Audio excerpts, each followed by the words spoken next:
Nós estamos numa campanha chamada Uma Vida Biblicamente Próspera. E por que nós estamos chamando de campanha? Porque para além das mensagens de domingo, como igreja nós estamos estudando esse livro, Uma Vida Biblicamente Próspera, que por sinal é muito bonito, tem uma capa maravilhosa, um designer incrível, e também nós temos um caderninho de atividades, onde a cada semana nós estudamos aqui um tema. Naquela semana como igreja, nós estudamos um capítulo do livro, e ao mesmo tempo nós temos uma atividade. Por exemplo, hoje eu vou falar sobre vida com Deus, relacionamento com Deus, e ao longo de toda essa semana nós teremos então como uma atividade da igreja, uma live de oração todos os dias ao meio-dia. Eu dei início na série na semana passada, explicando o que significa uma vida biblicamente próspera, porque muitas pessoas têm um preconceito em relação a esta palavra prosperidade. Eu até ilustrei aqui que eu tinha uma nota de um determinado valor, e eu disse, olha, essa nota caiu no chão e ela está suja, alguém quer? E todo mundo quis a nota. Por quê? Embora ela estivesse suja, ainda tinha valor. Não é porque algumas pessoas fizeram um mau uso do termo prosperidade que ele é ruim. Não é porque algumas pessoas fizeram um mau uso dessa palavra que ela não é bíblica.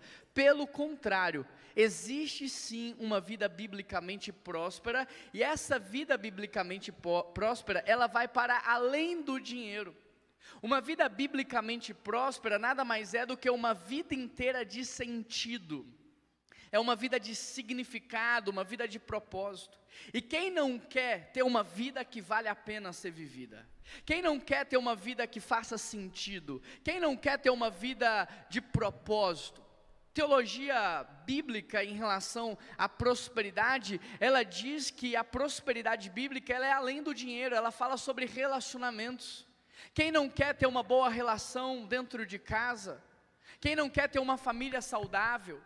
A teologia bíblica da prosperidade diz que a prosperidade, ela envolve também saúde, descendência, genealogia. Por isso, ao longo de toda essa campanha, nós passaremos aqui por diversos temas. Por exemplo, trataremos a saúde emocional, trataremos a saúde física, trataremos o perdão. Por quê? Porque não tem como viver uma vida biblicamente próspera se eu não ajustar minha rota. Não tem como viver uma vida biblicamente próspera se eu não alinhar a minha vida ao centro da vontade de Deus. Então a minha expectativa é que depois desta campanha, todos nós estejamos em um novo patamar de espiritualidade, com muito mais equilíbrio emocional, com muito mais disposição física, com muito mais relacionamentos restaurados, com muito mais significado nas nossas vidas. Agora eu pergunto, quantos aqui querem viver uma vida biblicamente próspera? Vamos juntos nessa jornada? Vamos juntos, porque pode ser que alguns cheguem lá e outros não. Mas não porque a gente não deu a direção, não porque a gente não te motivou, mas porque talvez você não decidiu se entregar por completo. Olha que interessante essa dinâmica que eu vi numa célula. Se eu não me engano, foi a célula do Cleidson, se eu não me engano, e aí eu vou fazer com vocês aqui agora, tá bom? Combinado? Então levanta a sua mão aí para mim. Agora levanta o mais alto que você puder. Por que quando eu pedi pela primeira vez, você já não deu o seu melhor? Por que quando eu pedi pela primeira vez, você já não fez o máximo que você podia? Então eu venho aqui nessa manhã dizer para você, olha, a gente vai entrar nessa jornada, mas se joga de cabeça, all in, total entrega. Vai ali, pega um livro, faz esse investimento na sua vida, um capítulo por semana, um livro por família, um capítulo por semana. Participa. Se essa semana é live de oração, eu estou junto. Se na outra semana vai ter um funcional para a igreja inteira, então eu vou estar junto também. Se na outra semana é cuidado emocional, eu vou estar junto, eu vou participar, mas eu não vou ficar de fora daquilo que Deus vai fazer. Eu quero viver uma vida biblicamente próspera. Gente, a vida não é como um teatro, não tem ensaio, a vida é uma só. Não tem como voltar atrás e fazer de novo. Então aproveita o tempo chamado hoje, essa oportunidade que Deus está te dando para alinhar a sua rota e viver aquilo que Deus tem preparado para você, amém? Hoje eu vou falar sobre vida com Deus, sobre relacionamento com Deus. Então fecha os teus olhos agora e fala assim: Deus, não me deixa de fora não. Fala comigo aqui. Fala comigo, Pai, enche meu coração da Tua presença. Me dá fome, sede. Pai, fala conosco nesta manhã. Que o Senhor use o Teu servo e que ele seja fiel à Tua palavra. Que o Teu Espírito Santo venha conduzir essa mensagem do início ao fim. E que o Teu Espírito Santo venha nos chacoalhar e nos trazer para perto de Ti, Pai. Fala conosco em nome de Jesus que nós oramos e toda a igreja diz. Esse culto está sendo transmitido no YouTube e também na TV Rede Minas, para mais de 650 municípios ao mesmo tempo. E quem estiver participando aí da Rede Minas, a primeira pessoa que estiver seguindo o Instagram da PIBBH e mandar uma mensagem, a gente vai presentear com esse livro, Uma Vida Biblicamente Próspera. Então participe aí, não perde essa oportunidade. Eu quero começar minha mensagem com uma pergunta: qual é o propósito eterno de Deus? Por que Deus criou tudo o que Ele fez? Por que Deus decidiu criar o homem? Será que Ele precisava criar o homem? Por que mesmo sabendo de tudo que o homem haveria de fazer e todo o sofrimento que ele haveria de gerar, por que Ele decidiu criar o homem? Por que Deus fez todas as coisas? Qual era o propósito eterno de Deus? Para entendermos o que é o propósito eterno de Deus, tem que ficar muito claro para a gente aqui nessa manhã, o significado da palavra eterno. Eterno é algo que não tem, mas também não tem começo. Ou seja, para descobrirmos o propósito eterno de Deus, nós precisamos entender que este propósito, ele não começa a partir de, e ele também não vai terminar por causa de. É algo que é eterno, antecede a criação e continuará para todos sempre. Após o arrebatamento da igreja, esse propósito vai continuar em evidência. Então me diz, qual que é o propósito eterno de Deus? Talvez você levante a sua mão e diga assim: pastor, eu acho que é salvar o homem. Não, salvar o homem faz parte do propósito de Deus, mas não é o propósito eterno, porque salvar o homem teve um começo, onde? Em Gênesis 3. Pastor, então será que é abençoar o homem? Também não. Abençoar o homem é sim um propósito de Deus, mas não é o propósito eterno, porque antes da queda, antes de Gênesis 3, o homem já vivia na plenitude da bênção de Deus. O relacionamento era perfeito, tudo que ele fazia dava certo, onde ele colocava a mão prosperava, o trabalho dele era praticamente colher os frutos da terra. Então tem um início em Gênesis 3, então pastor, qual é o propósito eterno de Deus? Para a gente descobrir nessa manhã qual é o propósito eterno de Deus, a gente tem que olhar para a Bíblia e tentar descobrir o que Deus estava fazendo antes de criar o mundo. Porque se não tem um começo, o que Ele estava fazendo antes de criar o mundo? O que Ele estava fazendo antes de criar o homem? A Bíblia nos dá algumas dicas, olha só o que ela diz em Gênesis 1, verso 2, parte A. A terra era sem forma e... Agora pense em alguma coisa sem forma. Pensou? Pensa em alguma coisa vazia. O que poderia ser sem forma? O ar, a água. Agora, o que poderia ser vazio? O estômago. O bolso do crente nunca está vazio, amém? Nem a barriga. Agora pense em algo vazio e sem forma ao mesmo tempo, porque a Bíblia diz que a terra era vazia e sem forma. Isso é o caos. O caos é quando não faz sentido na mente humana. E o que será que Deus estava fazendo nesse contexto? A Bíblia diz que o Espírito de Deus pairava sobre a face das águas. A Bíblia diz, e disse Deus, haja luz, e alguém responde Deus com a luz. Verso 9, disse Deus, ajuntem as águas, e alguém ajunta as águas. Verso 26 do capítulo 1 ainda, façamos o homem à nossa imagem e semelhança, e esse versículo começa com um verbo. E esse verbo tem muito para nos ensinar, porque não está no singular, ele está no plural, e se ele está no plural, significa que Deus não estava. Se Deus não estava sozinho, ele estava com quem? Com o Filho e com o Espírito Santo. Agora, quem não está sozinho está fazendo o quê? Se relacionando. Ou seja, antes de Deus criar o mundo e tudo que nele há, ele estava se relacionando. E depois que tudo for consumado e o novo céu e uma nova terra descer, Deus permanecerá se relacionando, de modo que tudo que nós faremos ao longo de toda a eternidade é conhecer a Deus, e ainda assim não teremos o conhecido por completo. Agora, se antes de Deus criar, Ele se relacionava, e se após todas as coisas Ele continuará se relacionando, logo o propósito eterno de Deus é relacionamento. Foi por isso que Deus te criou. Foi para isso que Deus te criou, porque Ele queria ter um relacionamento com você. Deus não te criou para qualquer outro fim máximo que não seja o fim de uma relação. É como um pai que olha para o seu filho e diz: olha, não importa se a gente está jogando videogame, jogando bola, estudando para casa, se a gente está em casa, na rua, o importante é que nós estamos em um ambiente de relacionamento. O propósito eterno de Deus é relacionamento. Tudo que os seus olhos veem foi feito para facilitar a sua relação com Ele. Qual que é a primeira coisa que um mineiro diz quando ele chega na praia pela primeira vez e vê aquele marzão? Como Deus é grande. O que a gente diz quando você vai num jardim botânico e vê aquela quantidade de plantas diferentes? Você fala como Deus é criativo. O que você pensa quando você vê uma cirurgia? Como Deus é complexo. Agora, o que você pensa quando você olha para a pessoa que está do seu lado? Não diz não, é brincadeira. Melhor não dizer. Brincadeira, você diz assim: como Deus é maravilhoso por ter criado você, amém? Como Deus é maravilhoso porque você está aqui comigo.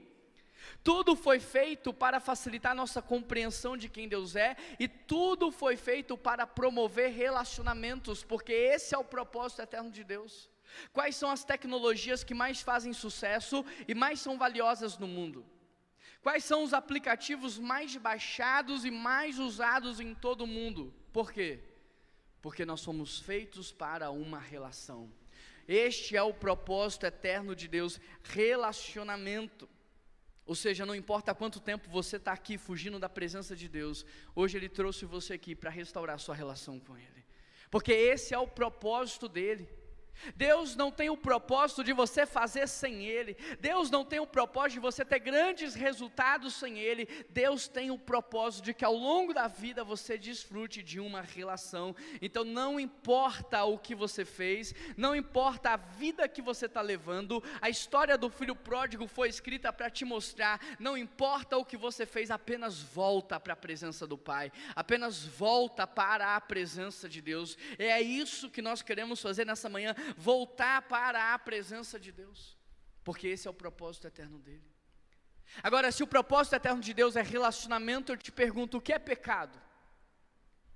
Pecado é a antítese do propósito. Se o propósito eterno é relacionamento, então pecado é tudo que quebra a minha relação com Deus. Então sim, existe ali uma lista de pecados que a Bíblia diz: olha, você não pode matar, você não pode mentir, fofoca é pecado, cobiça é pecado, inveja é pecado, glutonaria é pecado. Existe uma lista de pecados, mas é muito mais abrangente do que isso, porque pecado é tudo que quebra a minha relação com Deus e tudo que quebra a minha relação com o próximo. Pastor, então as redes sociais, elas são pecado? Depende. Está te afastando de Deus? Se tornou pecado. Está te afastando da sua família? Se tornou pecado. Pastor, aquele seriado que eu gosto muito de assistir é pecado? Depende. Está te afastando de Deus? Está te afastando do teu próximo? Porque se o propósito eterno de Deus é relacionamento, pecado é a antítese, ou seja, é tudo que quebra a minha relação. E queridos, isso é tão forte, que a história da Bíblia inteira, de capa a capa, de Gênesis a Apocalipse, 66 livros contando uma mesma história. Sabe qual é a história? Deus indo atrás do homem, o homem fugindo de Deus. Ao longo de mais de 1500 anos, Deus levantou 40 autores bíblicos para escreverem micro-histórias que apontavam para uma macro-história. E sabe qual é a macro-história? É Deus indo atrás do homem e o homem fugindo de Deus. Quando o homem quebra a relação no jardim do Éden, o seu primeiro ímpeto é fugir, é se esconder. E Deus diz: aonde é que você está? Marcilei, Deus sabia onde Adão e Eva estavam. Deus sabia. O que Deus está perguntando foi: o que foi que vocês fizeram que a gente já não tem mais uma relação? Eu sei exatamente, geograficamente, aonde vocês estão, mas o que foi que aconteceu que a gente já não está mais conectado? A partir daquele momento, o homem foge da presença de Deus e Deus vai atrás do homem, até que Deus levanta Oséias, um profeta, para casar com uma prostituta chamada Gomer, para exemplificar para o povo o que estava acontecendo, porque Oséias, como marido, cuidava da esposa dele, mas ela, como prostituta, se deitava com muitos outros homens.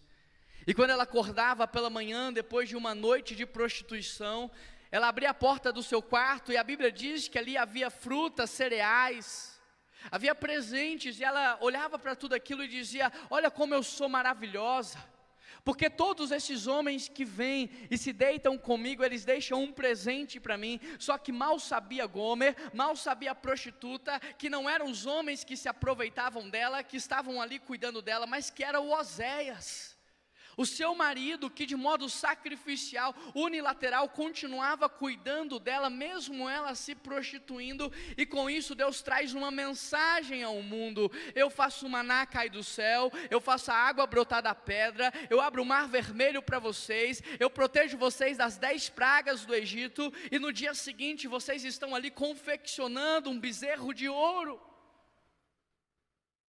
A história da Bíblia inteira é Deus indo atrás do homem, um homem fugindo de Deus, e talvez hoje Ele está aqui dizendo para você: eu dou aos meus enquanto dormem, eu protejo você com a minha mão noite e dia, livramentos incontáveis. Tem gente recebendo livramento agora de doença que nem sabe, nem saberá. Eu sou o Deus da tua vida, e você está lá, sabe, idolatrando o seu trabalho, me deixando de lado por causa das suas obrigações, e você está lá adorando o mamon, o dinheiro, e você está lá adorando a sua carreira, e você está lá adorando o seu próprio nome, a sua reputação, e eu continuo aqui cuidando de vocês. A Bíblia diz que se por um homem santo o pecado entrou no mundo, então por um homem santo o pecado haveria de sair, mas depois de Adão e Eva não tinha mais ninguém que pudesse morrer, não tinha mais ninguém que pudesse derramar o sangue. Quando eles quebram o relacionamento com Deus, observe, imediatamente eles quebram os seus relacionamentos horizontais. No momento em que Adão e Eva rompem com Deus, eles como casal se rompem. No momento em que eles se rompem, os seus filhos se rompem também, e é uma história trágica. Mas Deus, Filipenses capítulo 2, o texto da kenosis, do esvaziamento de Cristo, Deus amou o mundo de tal maneira que enviou o seu único Filho para morrer no meu e no seu lugar, para que todo aquele que nele crê não pereça, mas tenha vida eterna. Deus, olhando aquela realidade, olhando para aquele cenário de caos, destruição, irmão matando irmão, e a tendência era piorar, Deus olhando para tudo aquilo, vendo tudo aquilo, nos amou de tal maneira que enviou seu próprio Filho, e o Filho, em obediência ao Pai, decidiu abrir mão da sua glória, abrir mão da sua divindade, e Ele veio para nos reconectar, nos religar, nos reatar e nos reconciliar. De modo que antes do sacrifício de Cristo, a nossa relação com Deus era intermediada. Nós falávamos com Deus através dos sacerdotes, e nós tínhamos os profetas que falavam de Deus a nós. Mas depois do sacrifício de Cristo, o véu se rasgou, e hoje nós temos livre acesso a Deus. Por causa do sacrifício de Cristo, você não precisa do teu pastor para ter relacionamento com Deus. Por causa do sacrifício de Cristo, você não precisa nem de profeta, nem de sacerdote. O véu se rasgou, há paz com Deus, e você pode ter acesso direto a Ele. 2 Coríntios capítulo 5, verso 18, leia comigo por gentileza, o texto vai ser projetado na tela. O texto, ele diz assim: tudo isso provém de Deus, que nos reconciliou consigo por meio de Cristo, e nos deu o ministério da reconciliação. Esse versículo resume tudo isso que eu acabei de falar. Ou seja, que em Deus, em Cristo, estava reconciliando consigo o mundo, não lançando em conta o pecado dos homens, e nos confiou uma mensagem, a mensagem da reconciliação. Portanto, somos embaixadores de Cristo, como se Deus estivesse fazendo o seu apelo. Por amor a Cristo, lhe suplicamos, reconciliem-se com Deus. O mundo está gemendo, há dores de parto por todos os lados. Estávamos conversando ontem e chegamos a uma conclusão. O diabo, sabendo que o tempo do retorno de Cristo se aproxima, não está fazendo mais nada às escuras, não está fazendo mais nada de maneira escondida, ele está fazendo tudo à luz dos dias.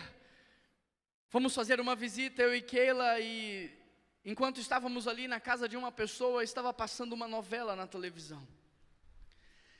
E aí aquele olhou para mim, eu olhei para ela, e logo a gente se ligou, e ela falou assim: vocês não perceberam que está acontecendo neste exato momento um ritual de macumba?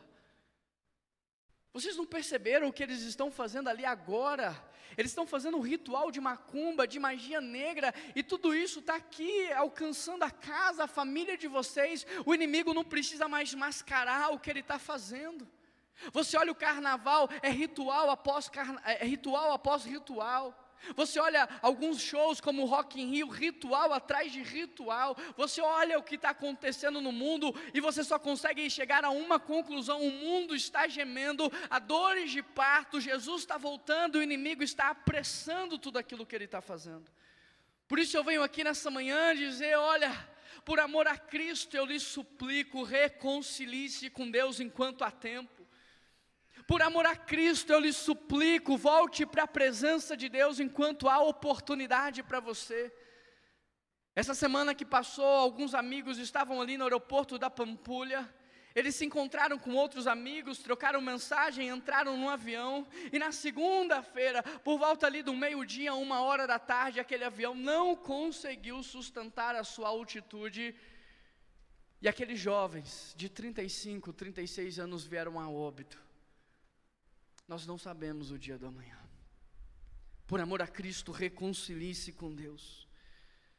Por amor a Cristo, volte para a presença dEle, porque este é o propósito eterno de Deus, é relacionamento. Agora, se o propósito de Deus ter criado você é para uma relação, a pergunta que fica é: como que nós nos relacionamos com Deus? Porque Deus pode falar com você através do seu pastor, Deus pode falar com você através de uma ministração, de uma canção, de um devocional, mas como é que você fala com Deus? Como é que você se relaciona com Ele? A primeira coisa que eu quero observar aqui nessa manhã é que oração, pela perspectiva de Deus, é relacionamento. Talvez na sua perspectiva não seja. Muitos tratam a oração como uma reunião de negócios, porque entram na presença de Deus para dizer: Deus, está aqui as minhas necessidades, eu quero que o Senhor faça as suas propostas, para que a gente possa negociar à vontade e enfim, chegar num acordo onde todo mundo vai sair ganhando.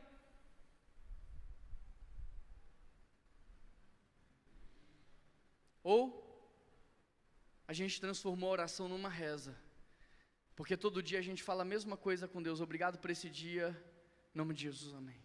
Deus, obrigado por esse almoço. E a gente faz isso 2, 3 vezes ao dia, onde a gente não ora, a gente reza.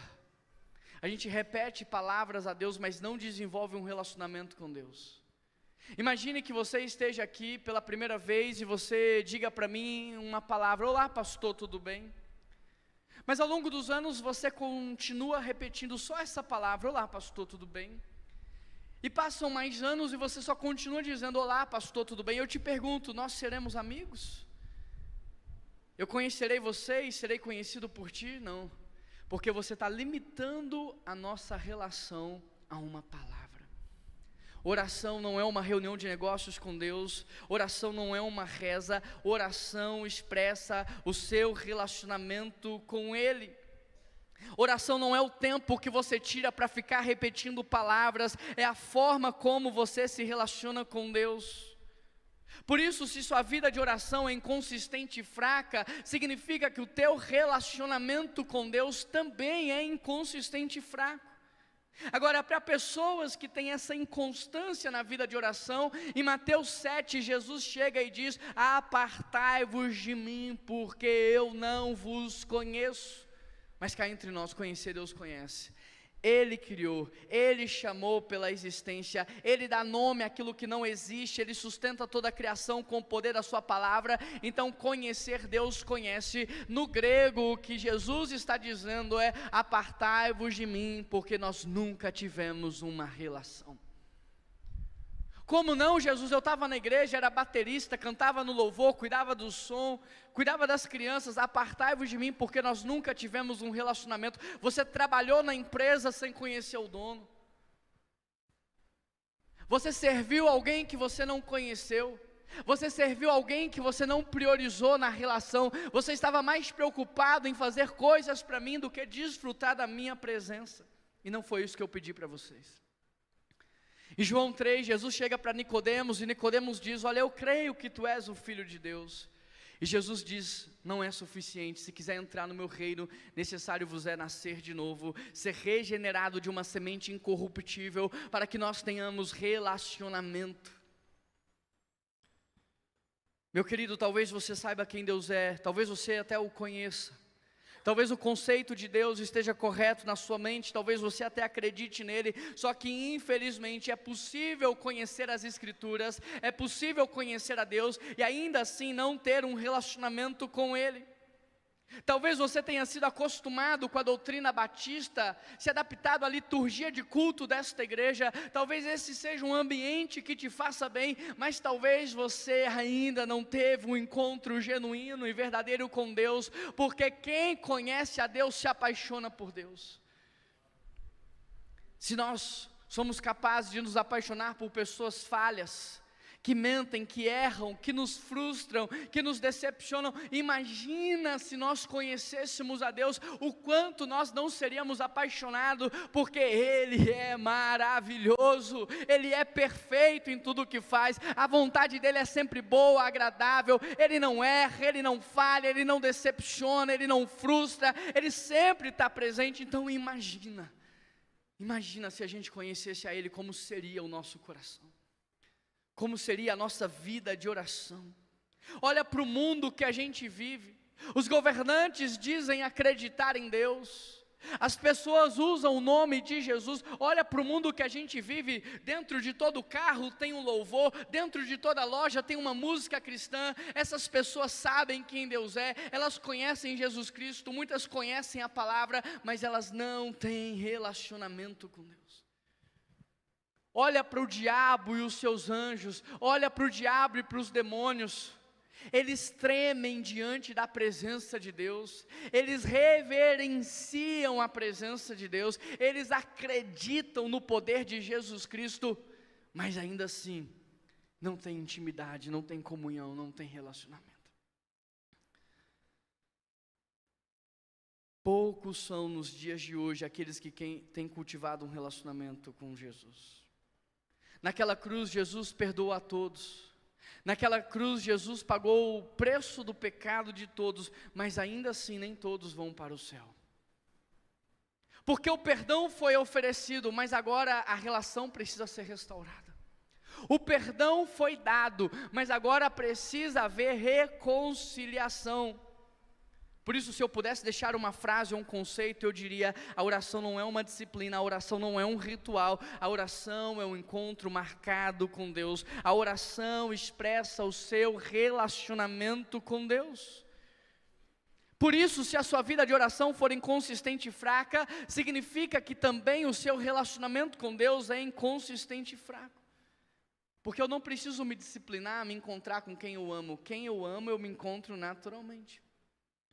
Porque eu amo a minha esposa, eu quero me encontrar com ela, eu quero estar com ela. Porque eu amo os meus filhos, eu quero estar com os meus filhos. Agora imagina o que aconteceria se você amasse a Deus. Imagina como seria a sua vida de oração se você amasse a Deus. Olhando para a história dos discípulos que fizeram muitas coisas e Jesus disse: apartai-vos de mim. Olhando para a história de Nicodemos que creu e Jesus disse: não é suficiente. Olhando para a história de Marta que quis fazer o melhor, mas estava perdendo a boa parte. Olhando para mim, a sua vida, eu concluo que nós estamos mais preocupados em fazer coisas para Deus do que desfrutar da presença de Deus. Somos capazes de ensaiar por horas, mas não somos capazes de orar por horas. Somos capazes de virar a noite pintando a igreja, mas não somos capazes de virar uma noite em intimidade, em comunhão com o nosso Deus.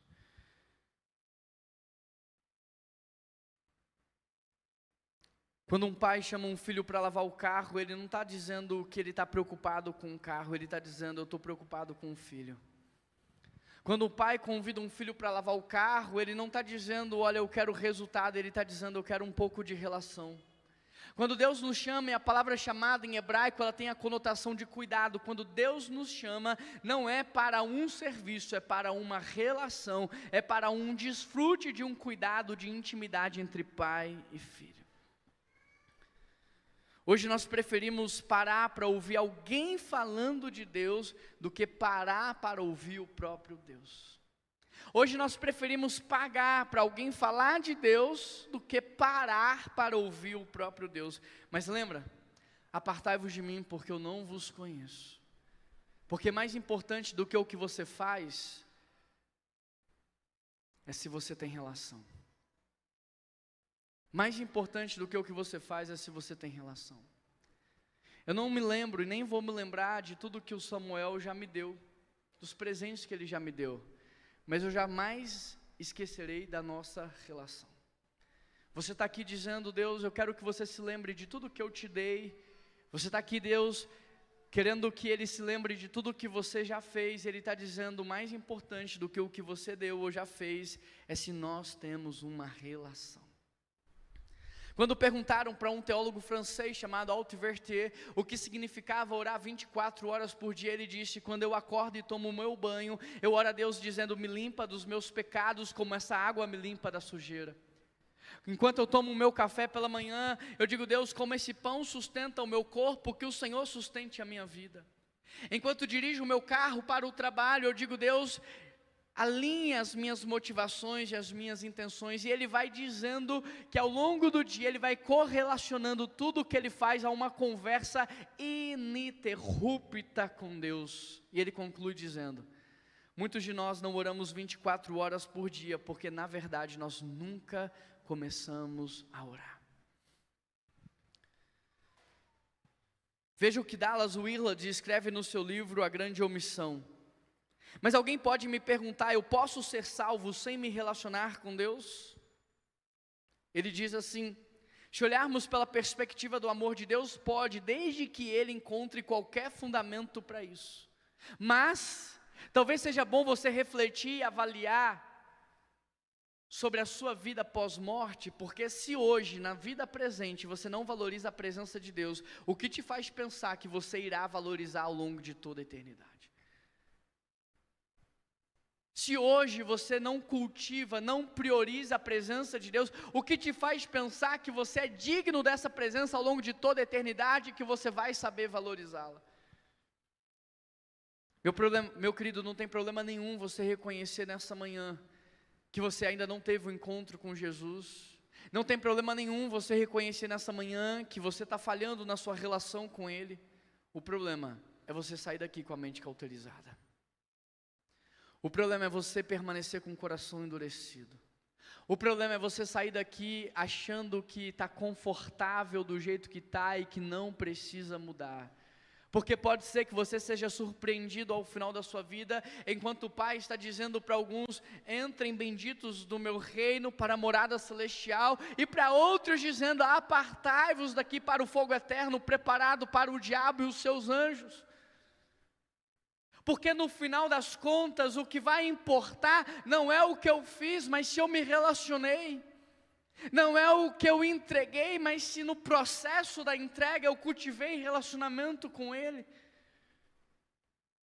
Sabe por que Deus te trouxe aqui? Nesta manhã, no dia das mães, onde você poderia estar com a sua mãe, almoçando, preparando uma refeição. Sabe por que Deus te trouxe aqui? Porque o propósito dele é relacionamento. E enquanto você não tiver um relacionamento com Deus, você não vai ter relacionamento com mais ninguém. Enquanto o seu relacionamento com Deus não for restaurado, a sua relação com as pessoas vai ser comercial. Você faz, eu faço. Vai ser por interesse. Mas quando há um relacionamento genuíno com Deus, transborda sobre o nosso coração um amor sacrificial de dar sem esperar receber nada em troca. O amor unilateral, que é o amor do próprio Deus, porque ninguém pode dar aquilo que não tem. Sabe por que Deus te trouxe aqui? Porque nada mais vale a pena se você não estiver com Ele. Nada mais vale a pena se você não estiver com Ele. É a oração do servo no Antigo Testamento: Deus, se o Senhor não for, não me mande ir, porque nada mais importa para mim do que a sua presença. Se o Senhor não for, Deus, eu não quero ter sucesso nenhum nessa vida, porque nenhum sucesso compensa a ausência da nossa relação. Se o Senhor não estiver, Deus, eu não quero construir nada, porque nada vai se equiparar à nossa relação. É a oração de Oséias que disse: Deus, eu quero te conhecer e prosseguir e te conhecer. Eu me lembro que alguns anos atrás, eu ainda morava no estado de São Paulo, na cidade de Vinhedo. Eu fui buscar o meu filho Noah na escola. Ele tinha por volta de 2, 3 aninhos, ele estudava numa escolinha muito plana, e lá de fora a gente conseguia ver toda a escola, o parque, os brinquedos. E quando eu cheguei para buscar o Noah, eu vi ele brincando com os amigos, se divertindo ao máximo. E porque deu horário, eu comecei a chamar: Noah, papai chegou. E o Noah brincando: Noah, papai chegou. E o Noah se divertindo: Noah, papai chegou. E o Noah estava ali brincando, se divertindo. E eu comecei a pensar: será que ele vai ser capaz de deixar os amigos para vir ao encontro do pai? Será que ele vai conseguir deixar esse ambiente tão gostoso, que ele está brincando e se divertindo, para vir para os braços do pai? Então eu lembro que eu me abaixei e eu continuei chamando: Noah, o papai chegou. E aí ele me viu, e quando ele me viu, ele abriu um sorriso, ele olhou para os amiguinhos, deu tchau, saiu correndo e pulou nos meus braços, e o meu coração transbordou de alegria. E eu fico pensando, se da mesma forma que eu não estava ali dizendo: Noah, o papai chegou, vem. Noah, deixa os amiguinhos, deixa as distrações, vem. Eu fico pensando, se nessa manhã Deus não está te chamando pelo nome, dizendo: filho, chegou a hora, vem para casa.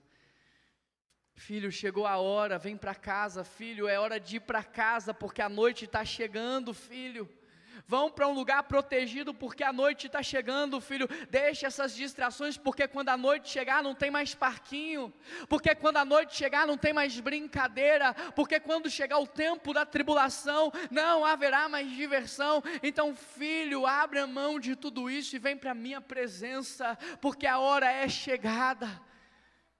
Deus não pega os seus filhos de surpresa. Deus sempre avisou os seus filhos o que Ele haveria de fazer. E talvez hoje Ele esteja aqui dizendo para você: chegou a hora de você ir para casa. É isso que realmente importa. Todas as outras coisas são consequências naturais da minha vida contigo, da minha presença em você. Sem mim nada podeis fazer, mas na minha presença nada é impossível. Eu lembro de uma vez que eu comprei um brinquedo para o Noah, e ele abriu aquele pacote, ele deixou o brinquedo de lado, e ele ficou alguns minutos brincando com o pacote. Eu falava assim: filho, o brinquedo está aqui. E ele distraído com o pacote: filho, o brinquedo está aqui. Ele distraído com o pacote. E quando eu já estava ficando bravo, eu disse para ele assim: filho, o papai pagou caro por esse brinquedo. Esse pacote não custou nada, você está aí gastando a sua vida com algo que não tem valor. Naquela hora o Espírito Santo olhou para mim e disse assim: durante quantos anos da sua vida você gastou a sua vida com algo que não tinha valor? Eu estava ali te dizendo: eu paguei um alto preço por você. Eu entreguei o meu único filho e você estava lá distraído. Quantas e quantas vezes Jesus não te chamou dizendo: eu paguei preço de sangue pela tua vida, e você está aí distraído com coisas que não têm valor. O propósito eterno de Deus é relacionamento.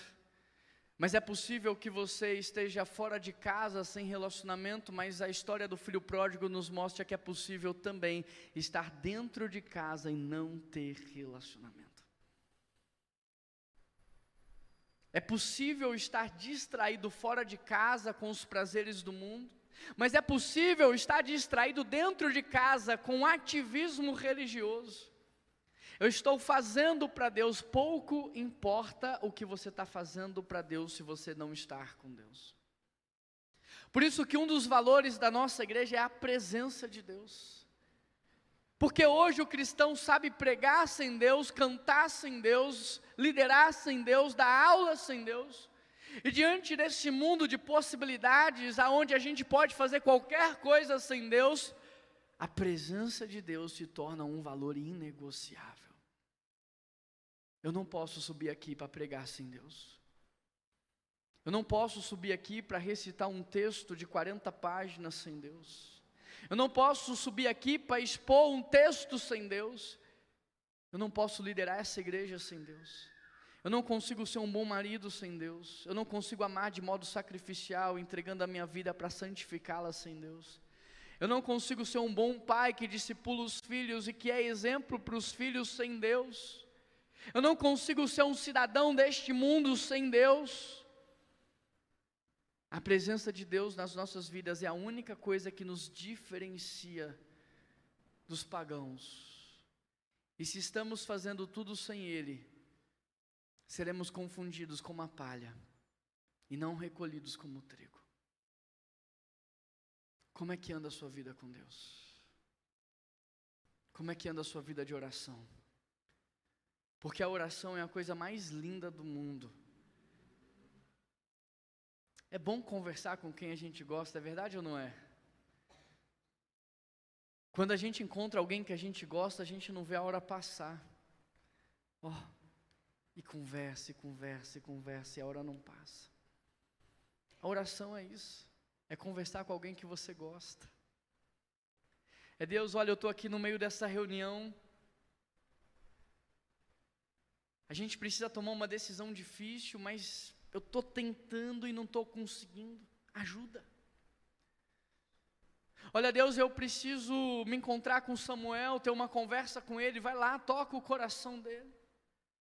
Enquanto você está tomando banho, você está dizendo, Deus, esquadrinha a minha mente e coração, sonda as minhas motivações e as minhas intenções, prova os meus caminhos. Enquanto você está fazendo a refeição e você está dizendo, Deus, esse pão me sustenta por 3 horas, mas o Senhor é o único que pode me sustentar por uma vida toda, me sustenta e não me deixa desfalecer, não me deixa desistir, não me deixa retroceder, me sustenta.